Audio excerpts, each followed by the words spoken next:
So Happy Place was a participatory research project here at the Fitzwilliam Museum. It was a project of two parts. So the first part was research and the second part was the creation of a pop-up immersive wellbeing pilot. At the centre of the project, we really wanted to understand how the museum could support local young people's wellbeing. This was really important for the museum because this target group of young people aged between 16 and 25 is one of the museum's main target audience. The project was prompted by our research into the situation in local young people's mental health, which showed that 1 in 3 people locally here in Cambridge are struggling with mental health issues, everything from anxiety to depression to loneliness. And we felt with the museum being here in the centre of the community of Cambridge, we wanted to do something about it and really understand what people wanted and what people need in terms of wellbeing support.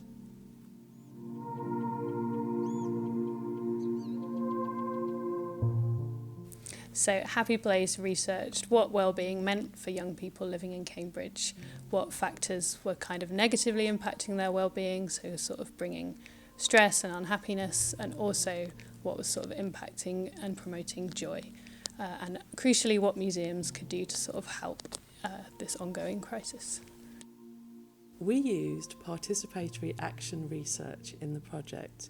It's a cycle of research and sharing of insight and learnings. So the first part of the project was actually talking to local community organisations who support local young people with mental health and understanding from them what the situation was, what the factors were that were creating poor mental health in local young people. And then the next phase was actually reaching out to local young people in the community and running creative focus groups around Cambridge. The next stage after that was actually to invite young people to the museum, where we did some creative exercises to really help to understand how the museum itself could support mental health.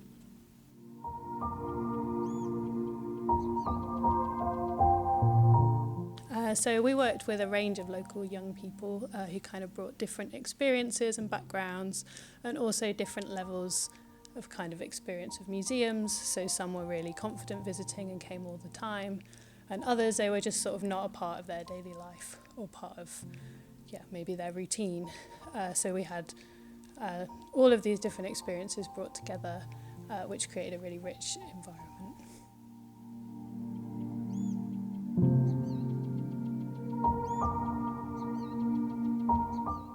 So Becky led a series of creative focus groups, which sort of went around the museum thinking about the different places and spaces and how they made people feel, and also gave everyone an opportunity to think not only how it felt now, but how they might want to feel in those spaces in the future.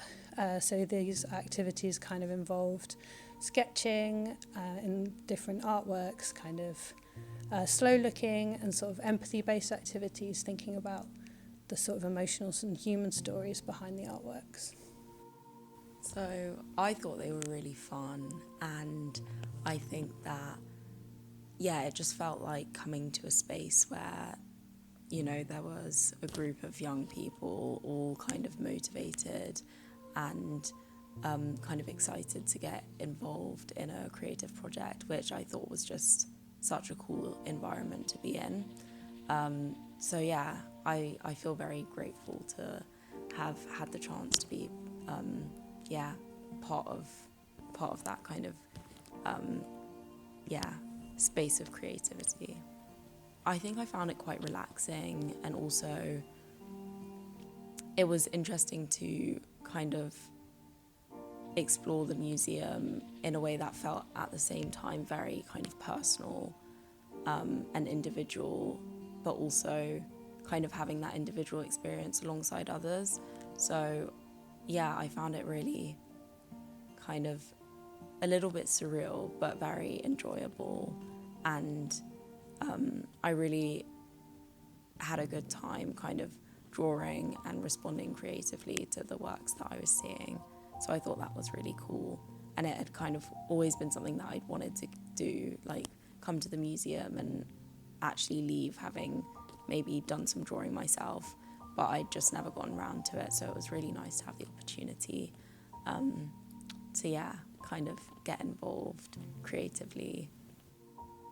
I think what really surprised me in a really positive way was the sort of time and the thoughtfulness that people were willing to invest in this project straight from the get-go. So I remember on one of the early creative focus groups, Becky was leading an activity where we walked around the gallery looking at the different spaces. And we thought that would take about 45 minutes, but after about 40 minutes, we'd probably been in 2 rooms. And people were just so thoughtful and willing to share their experiences and really engage with this question of well-being. And I think that sort of reflective space where everyone was sharing their experiences really openly, even though lots of the experiences were quite differently, that really came through in the sort of activities that we did together and that the public got to experience too.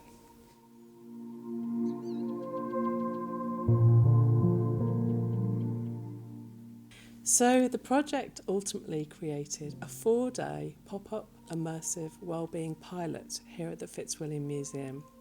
That included Happy Place, which was an immersive space here at the museum that featured sensory experiences, so a smellscape, a soundscape, videos inspired by nature, but also an environment that included nature imagery, soft drapes, a hammock, and spaces to create, to connect, and to socialise.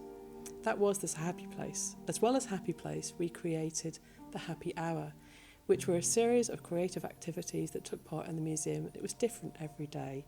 So different ways in which to experience museums, to support wellbeing, and to connect with the collections, the stories, and the spaces here at the Fitzwilliam Museum.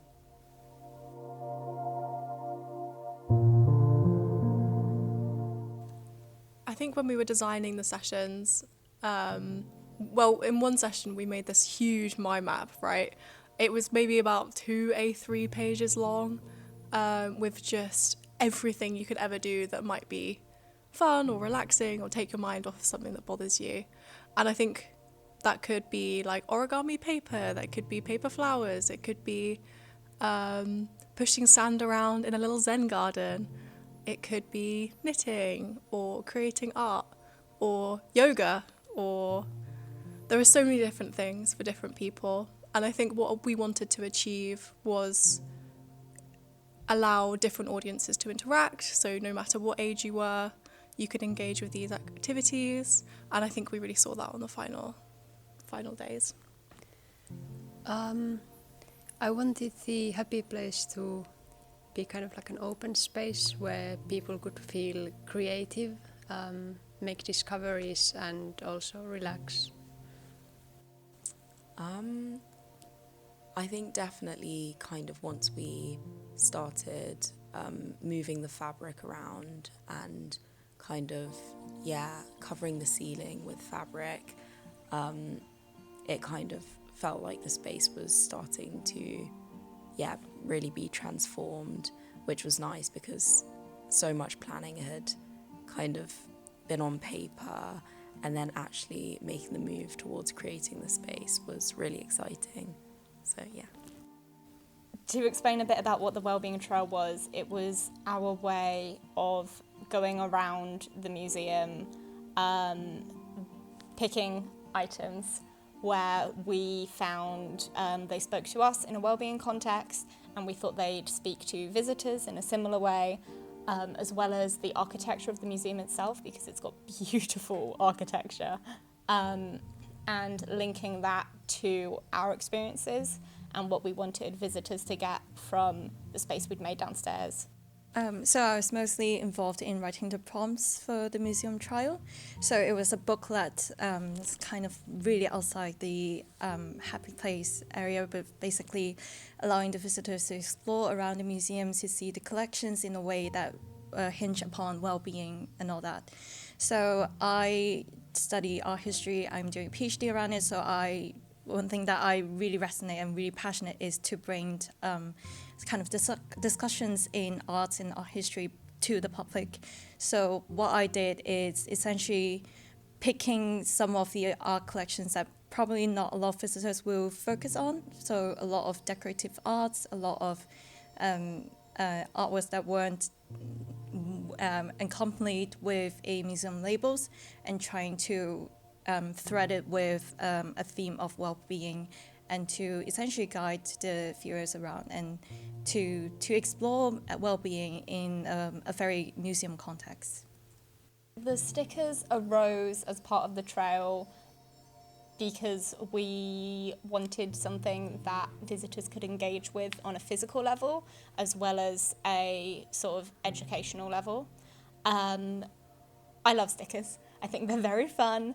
I think they're things you can take home with you, which I really wanted to encourage, and also really good ways to reflect the artworks themselves in a physical memento way. I know did an incredible job in designing them. They are beautiful. The intention was to give sticker packs with various designs to the staff in the galleries so that visitors could engage with the staff and ask them questions and in return receive a sticker. We also had the option for people to just have a pack of stickers as they wandered around, and there were places in the booklet to put a sticker, although we did leave we left it up to the visitors to decide which sticker went where, because that's a decision that allows them creative freedom.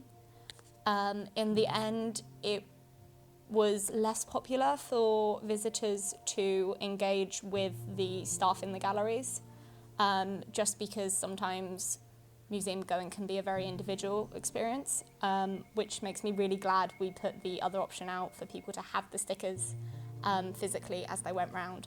But it really helped and people loved them.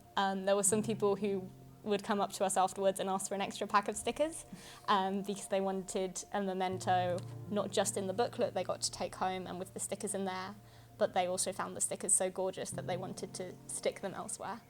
So that was a huge success and we really enjoyed it. And it did take like quite a few different stages, and we couldn't do everything that we wanted to achieve in the focus groups originally. It had to shape to the museum. For example, we literally wanted it to be like down the garden path. You go and pick your herbs for your tea and bring it back to our space and enjoy a warm cup of tea with your lemon balm or your mint. We couldn't bring live plants into the museum because that's what you can't do. But we were able to adapt that, and we made lots of lovely stickers to be able to collect along the trail, which were themed to do with different plants and things you would find in the garden. So yeah, through discussion, we were able to sort of morph our ideas into what can work out really nicely. I loved seeing people come in and use the space. I remember at one point someone came in with 2 kids and they didn't speak to anyone except from when they were rock painting. And they sat down the little pond-esque area we'd made and they were painting on their rocks and doing little doodles, and that was their way of connecting with the people around them for these kids. And the adult who'd come in with them as well also began engaging with everyone around them at that point because they knew A, their kids were enjoying themselves, but also everyone else was also in the same calm mindset and they could engage with each other like that. And people started sharing stories with each other about their lives and forming connections, and that was so sweet. I also really loved that we'd put comfortable things into the space, i.e. the hammock, and people were taking naps in it, doodling on their rocks around the room, on the pillows we'd put out and the mats, and people seemed to very much be engaging in the idea that they could take their time, take a breath, relax, and do things as they wanted to, including taking a nap if they wanted to. And that was really rewarding to see, I think, everyone being able to take time for themselves in the space we'd created.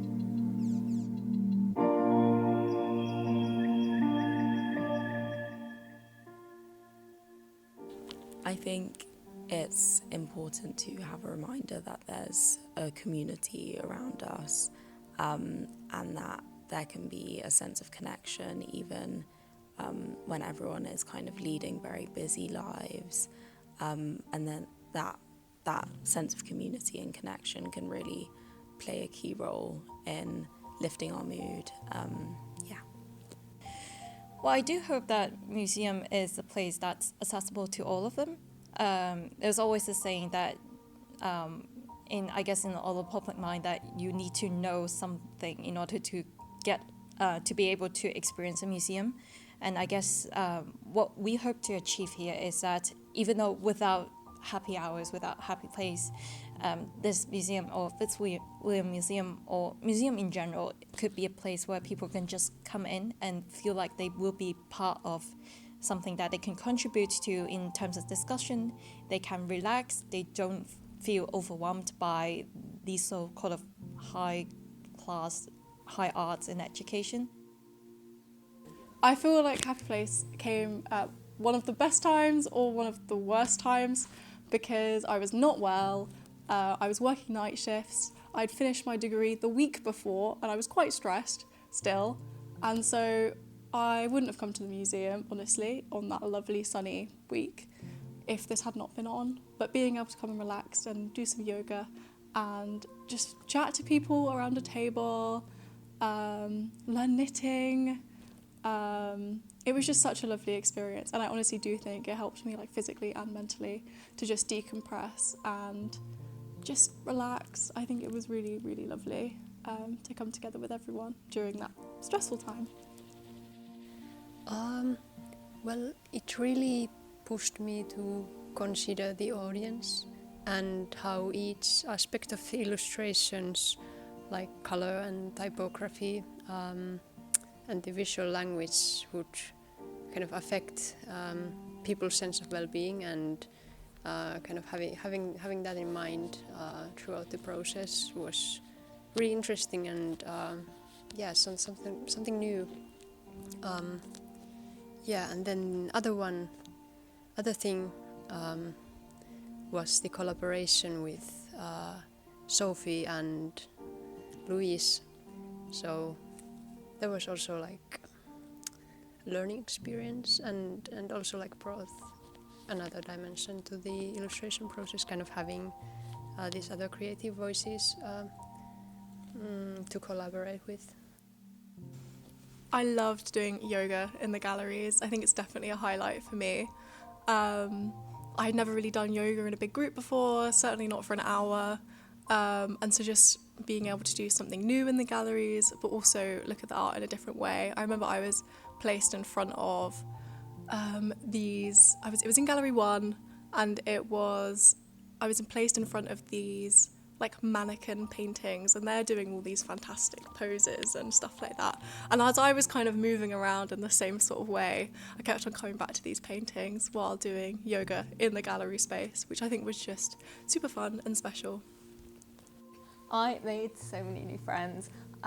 We made friends with everyone on the project, including everyone who has been in these wonderful videos. We made friends with some of the people who came in and experienced the project, and got talking to them and hearing everyone's stories, which was really lovely. I also managed to make some connections with museum staff. It was a great opportunity for me to do some networking on a little bit of a more professional level, and get some more opportunities to incorporate well-being aspects into that. Recently, I did a project with the museum where we made a similar space to the Happy Place project to encourage people's well-being, integrated into a bigger night, so that was really successful, I think. And those connections on personal and professional levels have really helped encourage and inspire my own ambitions, so I'm really grateful for that.